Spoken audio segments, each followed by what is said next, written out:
As convocações da seleção brasileira costumam dividir opiniões, e a mais recente delas, realizada pelo Dorival, não tem sido diferente. Algumas ausências nessa lista estão chamando a atenção, e é por isso que nesse vídeo eu quero mostrar para vocês 5 jogadores que, na minha opinião, foram injustiçados e deveriam sim ter sido chamados.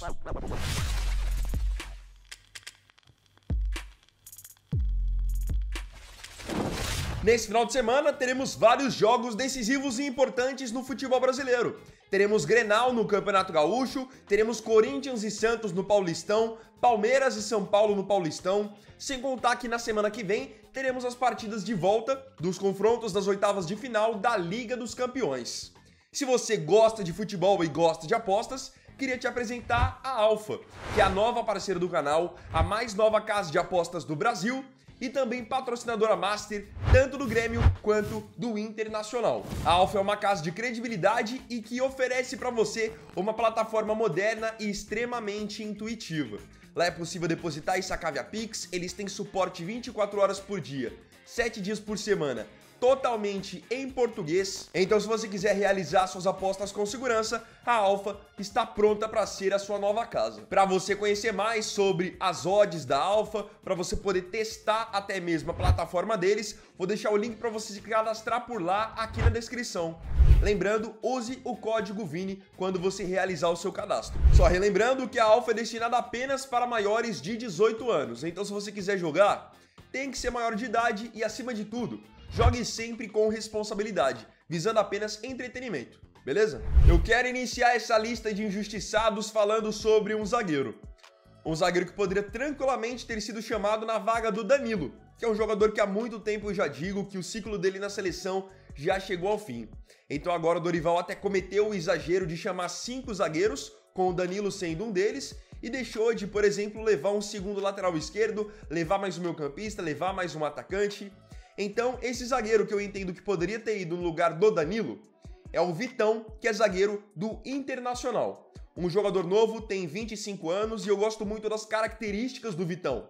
Ele é um cara que ele é bom na bola aérea, ele tem força para marcar no 1 contra 1, ele tem velocidade e tem liderança. Eu acho que isso é algo fundamental para quem joga no sistema defensivo. Sai jogando bem também e agora conquistou ainda mais relevância dentro do time do Inter. Muito se fala em números, então vamos aos números do Vitão para vocês verem que de fato é um jogador que já está merecendo há um tempo uma oportunidade na seleção. Em 2025, ele jogou 8 jogos pelo Inter.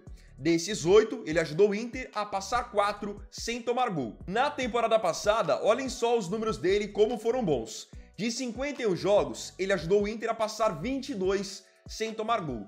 Ainda por cima, ele fez um gol e deu uma assistência. É muito bom zagueiro, realmente não entendi por que ele ainda não teve uma oportunidade na seleção brasileira. Vocês acham mesmo que se o Vitão fosse um jogador qualquer, ele estaria num time do calibre do Inter e seria procurado por Palmeiras e Flamengo? Porque o Palmeiras e o Flamengo tentaram contratá-lo, o Inter que não quis negociar. Então é um jogador muito bom e talvez com essas características, se ele ainda estivesse jogando na Europa, no Shakhtar de repente, ele seria convocado. É uma lógica que eu não entendo. Jogadores que às vezes estão fora do país são mais valorizados do que muitos que estão bem jogando aqui. Ainda indo nessa linha de sistema defensivo, eu não posso deixar de citar 2 caras que poderiam ter sido chamados para a lateral esquerda. Como eu disse, nessa convocação, o Dorival surpreendeu e chamou só um lateral esquerdo, que foi o Guilherme Arana do Atlético Mineiro. O certo para qualquer posição é você ter pelo menos o jogador titular e a peça de reposição dele. Porque é o que acontece agora. Se o Arana se lesionar ou se o Arana tomar um vermelho de repente, quem vai ter que jogar na lateral esquerda? Alguém improvisado, correto? E numa seleção onde você pode escolher quem você vai levar, você não ter um reserva imediato para um jogador de uma posição, eu acho que é uma coisa absurda. Então eu vou falar outros 2 jogadores que, na minha opinião, poderiam ter sido chamados para serem ali reservas do Arana ou até revezarem com o Arana, enfim. O primeiro é o Caio Henrique, lateral esquerdo que está no Mônaco da França. Já falei em vários vídeos do Caio aqui no canal. É um jogador técnico, eu gosto de jogadores com essa característica. Ele chega bem no campo de ataque, ele é um lateral habilidoso, tem passe bom e os números dele no Mônaco também nas últimas temporadas são bons. Nessa temporada são 28 partidas, das 28 ele ajudou o Mônaco a passar 6 sem tomar gol e ainda contribuiu com 4 assistências. O forte do Caio Henrique é a sua presença no campo de ataque, até porque ele não era um lateral esquerdo. Ele se tornou um lateral, ele era na verdade um meio-campista. Então, pelo fato de ser um cara que veio de outra posição, ele tem vantagem na qualidade técnica sobre os jogadores da mesma posição. O Caio eu acho que é um cara que há um tempo já seria uma opção interessante para a seleção brasileira. Tô passando aqui no meio do vídeo para te lembrar, ainda não deixou o seu like? Então deixa o like aí e se inscreva para me ajudar. Agora, bora continuar. O outro nome que eu disse que poderia ir para a seleção, revezar com o Arana, ser reserva do Arana, poderia ser o Samuel Lino, que é um cara que não joga só ali como lateral esquerdo. Ele pode ser um ala, ele pode ser um meia fechando numa linha de 4 pela esquerda, pode jogar até aberto pela esquerda no ataque. É um jogador completo, faz de tudo.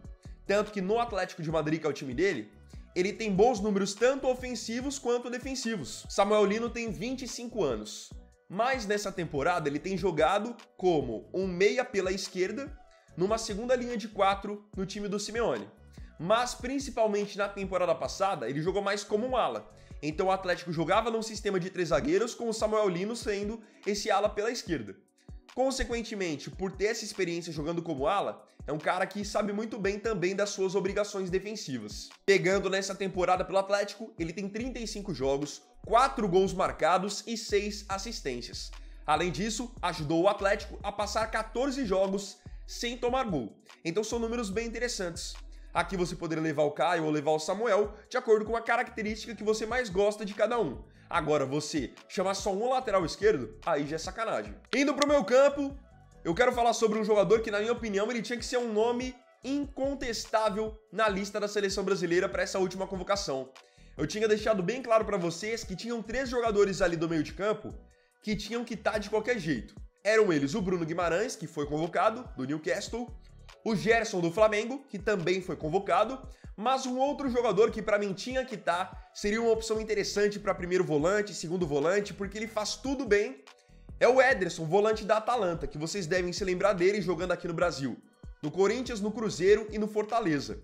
Hoje ele tá na Europa, joga na Atalanta da Itália e tá em alta por lá. O jogador de 25 anos tem força na marcação, chega bem no campo de ataque, finaliza bem de média a longa distância e tá se destacando nessa temporada porque ele tem feito jogos grandes contra times do mais alto nível. Só para vocês terem uma ideia, algumas das melhores partidas do Ederson nessa temporada foram justamente na Liga dos Campeões. Ele jogou muito contra o Real Madrid, no jogo em que o Real venceu a Atalanta por 3-2, inclusive depois daquele jogo o Real Madrid passou a cogitar a contratação do Ederson, e ele jogou bem também contra outro gigante espanhol, que foi mais recentemente o Barcelona, e inclusive fez gol em cima do Barcelona no empate de 2-2 do Barcelona com a Atalanta. Então, um jogador com essas características e com esse nível de desempenho não cabe na seleção brasileira? Eu, particularmente hoje, era mais a favor de levar o Ederson do que de levar o Joelinton, que também tá numa boa fase do Newcastle, mas eu enxergo que hoje o Ederson tá mais maduro, tá com níveis de atuações acima. Ele tem 4 gols na temporada e 2 assistências em 39 jogos. Por fim, chegando ao ataque, não posso falar de injustiçado sem citar Endrick, atacante de 18 anos do Real Madrid. Vamos primeiro aos números do Endrick para depois a gente entender algumas coisas. Ele tem 27 jogos pelo Real Madrid na temporada. São 6 gols marcados e 1 assistência. Olhando os números assim, de maneira fria, você pode pensar, poxa, os números do Endrick são fracos, ele não está desempenhando tão bem. Mas isso não é verdade. Você tem que levar em consideração que o Endrick não é titular do Real Madrid. Ele é reserva e tem sido mais titular mesmo, tido mais chances nos jogos da Copa do Rei. Então, quando ele tem sequência, quando ele é titular, o que ele faz?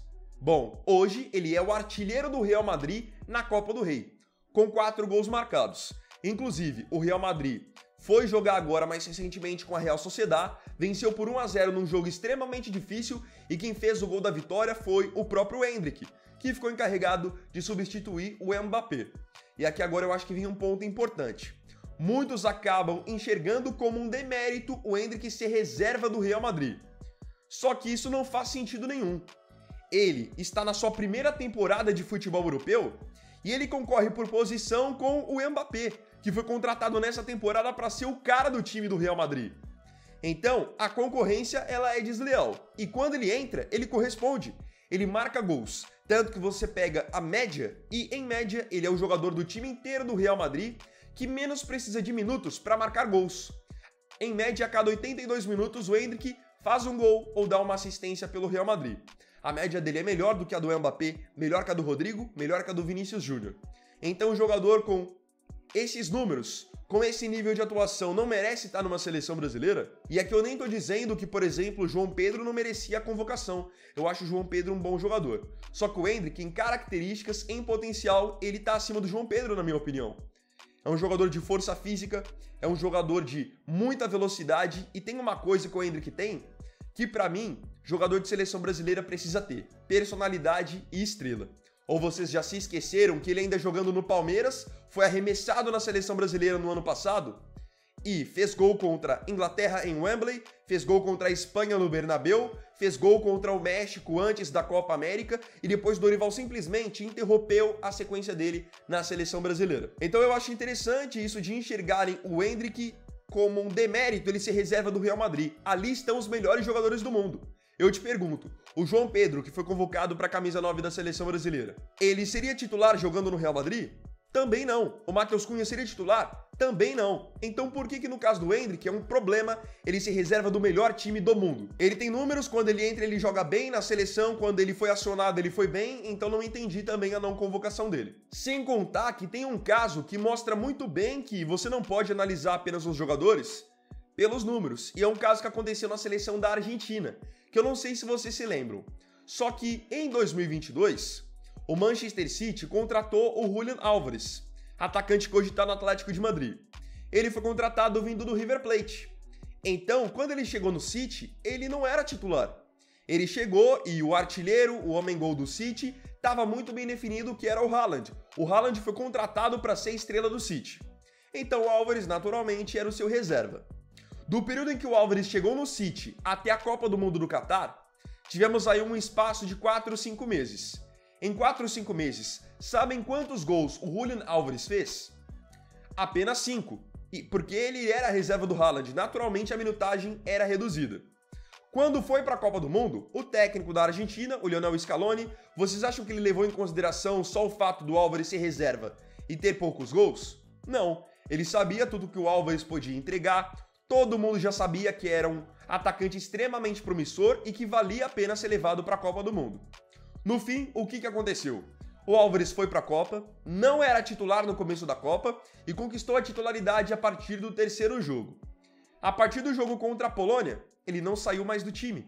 Ele foi titular até a final contra a França. E ao longo da campanha, fez 4 gols fundamentais para a Argentina ser campeã da Copa. 2 na semifinal contra a Croácia, que tinha eliminado o Brasil.